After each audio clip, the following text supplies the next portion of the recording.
In 5, 4, 3, 2. Hello Pokemon trainers, and welcome to another installment of Battle Tower here on iStarlyTV. Today we have, because it's Battle Tower, we have a battle video for you, and I'm going to be narrating a UU match that I had on Pokemon Showdown, so hopefully you'll enjoy it. So let's begin. I'm going to lead off with my Bronzong. He leads with his Blastoise, so I'm just going to go for Toxic right away. You know, Blastoise is a little threatening to my team because I want to get at my Stealth Rocks and keep them up, because he has 3 things on his team that are weak to it. So it'll be very helpful if I can keep them up the entire duration of the battle. So I want to eliminate his Blastoise as soon as possible so he can't Rapid Spin away my hazards.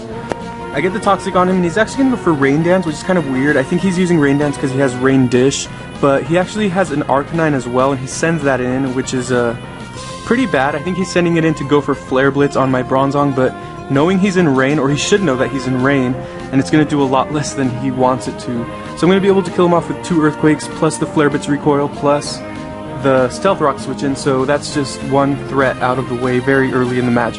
Now he's going to go into his Tornadus, and again, either he forgets he's in Rain, or he doesn't know what Rain does, but it weakens Fire-type moves, so it's not going to do as much, obviously, and I'm going to live, and I'm going to be able to take him down quite a lot with Gyro Ball. I would have killed him, but actually because of Arcanine's Intimidate, I got an attack drop, and so I wasn't able to kill his Tornadus, but he's able to kill me with a Heat Wave.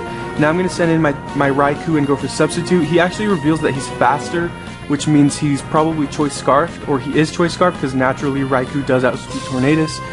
So I'm going to get off a Substitute, and then he's going to break it, and then I'm going to go for Calm Mind, and I do take the Heat Wave and kill him off with a Thunderbolt there. So that's good for me, because again, Tornadus is a pretty threatening Pokemon to my team, and it's good to have that out of the way as soon as possible. Here he's going to just kill me off with the Sucker Punch. I went for the safe Thunderbolt just in case he wanted to go for a Substitute or something, but now I can switch into Sableye pretty freely and go for the Will-O-Wisp before he does anything to me, so that's kind of a win-win for me. He does switch in his Poison Blastoise, which is, I guess, a reasonably good play because, you know, he won't be burned because he's already poisoned, obviously. But then here he's going to make a questionable play and go for Rapid Spin on my Sableye, and because Sableye is a Ghost type, obviously that does nothing. So I'm going to use that opportunity to go for Knockoff. I knock off his leftovers, which is great. Now he's going to send in his Abomasnow, who's going to take 25% from the Stealth Rock, and then I'm going to knock off his leftovers, which is even better, because now his Abomasnow does not have as much recovery as it could. And I do go for the Will-O-Wisp there, and I get a burn on it, which is great because I'll be getting some residual damage on it. Although he does reveal that he has Leech Seed, which is pretty unfortunate because now I'm going to have to start switching around. Nothing on my team is immune to Leech Seed, so I'm going to have to kind of switch around my team so that they don't heal up his Abomasnow every single turn. Luckily though, I did knock off his leftovers, so that's pretty good for me. Here he's going to go for Giga Drain, and I'll admit I kind of wasn't really paying too much attention at this point, so I just went for Recover there, which is still good. I mean, it doesn't hurt at all. But the reason that's kind of, I guess, quote-unquote bad is that he could have gone for Leech Seed there and gotten a lot of health back from Porygon 2, but at the same time, you know, I'm not really scared of his Abomasnow. Really, the one thing he has left that I'm probably the most worried about is his Gligar, just because it can wall a huge portion of things I have. It can wall my Mienshao, who's my most powerful sweeper, but it's taken out pretty easily by Blastoise and Porygon 2. Unfortunately here though, on the switch, he's going to get a crit on Giga Drain, so that's going to take out my Sableye, who would have been able to help against his Blastoise and Gligar and Bisharp, so that's unfortunate. But here I'm going to go into Mienshao. I get off the U-turn, which is nice because it's going to kill it. I figured U-turn was the best move to go for, because if he did decide to go into his Gligar, I can pull the appropriate switch into Blastoise there. So now he's going to go into his Bisharp as I go into Porygon 2. I'm going to try to go for Discharge. He goes for Iron Head, and luckily for him, he does get the flinch, which is very annoying because now I can't kill him off with Discharge, but I'm just going to switch out my Porygon 2 just in case I can use it for later, and send in my Blastoise. His Iron Head actually does a pretty decent chunk of damage. It does 25%, even though 1, I'm a defensive wall, and 2, Blastoise resists it. So I don't know what type of set he's running. I don't know the damage calculations for that, but 25% is kind of a lot.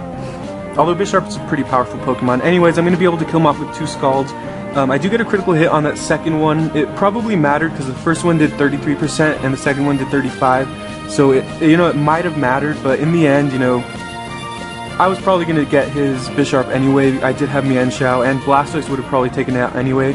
So, you know, not too worried there. Now he's going to send in his own Blastoise, and I'm just going to go for Protect.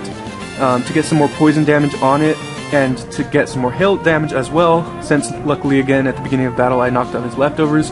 And now I'm going to pull a switch into Manchow. I don't care if Manchow gets poisoned, or even honestly if he gets burned by Scald, because I do have two things to take out his Blastoise and his Gligar anyway.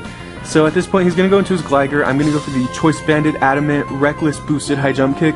And against Gligar it actually does 65% damage, which is huge, especially against one of the best physical walls in the UUs here.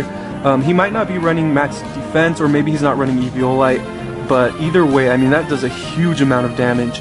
And anyways, I'm just going to be able to go into Blastoise. He goes for Roost, but there's really nothing that he can do at that point. I'm going to kill him off with Scald. Even if he would have killed off my Blastoise for some reason, which probably wouldn't have happened, I still had Porygon 2, who could have, I think, no, Porygon 2 cannot outspeed Gligar. So, you know, I think that was my game either way. It wasn't the best game. I mean, it wasn't the most, you know, action-packed, prediction-filled match, but, you know, it was enjoyable. It was a win. You know, I did make some good plays there. He made some decent plays as well, so I think that made it a reasonably enjoyable match. So hopefully you enjoyed as well. You know, if you would like to comment on this video, rate it, subscribe to our channel if you haven't done so already. You know, we do here at iStarlyTV, we do battles, which is the segment we call Battle Tower. We do name rating videos where one of us presents a Pokemon or three that we've nicknamed in our previous Pokemon playthroughs, and the other person will rate the nickname. And that's called the Name Raters. And we do a bunch of other segments where we talk about Pokemon we like, Pokemon things in the Pokemon series, or Pokemon games that we enjoy, and just anything Pokemon in general. So if you enjoy Pokemon, you'll definitely enjoy iStarlyTV. There's something in it for everyone. So I hope you enjoyed this segment of Battle Tower. Let us know what you think, and please have a great day. Thank you all for watching.